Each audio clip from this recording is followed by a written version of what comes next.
Akhirnya saya dah jumpa rawatan yang terbaik untuk anak saya. Alhamdulillah. Okey, nama saya Syuhada, Puan Syuhada. Okey, umur saya 29 tahun. Saya dari Sungai Buloh. Saya bawa anak saya datang ke sini lah. Yang bernama Zahira Zahra dan umur dia 4 tahun.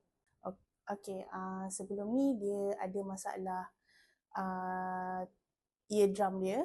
Uh, Kemudian dia ada earwax lah, jadi disebabkan tu dia jadi sakit kepala, dia aktiviti dia, rutin harian dia macam tak nak buat, makan terganggu, dan menyebabkan berat badan dia turun lah.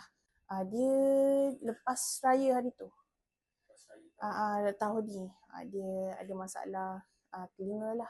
Sebelum tu saya cerita dulu, saya dapat tahu ni daripada TikTok lah.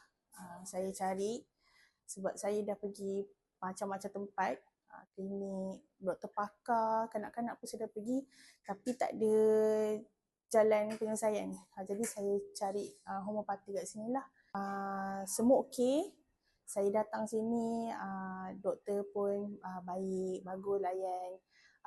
Staff pun sini semua okey. Lebih kurang dalam sebulan. Saya dah nampak perubahan dia dari segi selera makan, dia dah boleh, dia aktif lah macam biasa, boleh main, pergi sekolah macam biasa, berat badan dia pun naik. Kita selain daripada perubatan kat luar sana, kita boleh cuba homeopati lah sebenarnya. Akhirnya saya dah jumpa rawatan yang terbaik untuk anak saya. Alhamdulillah.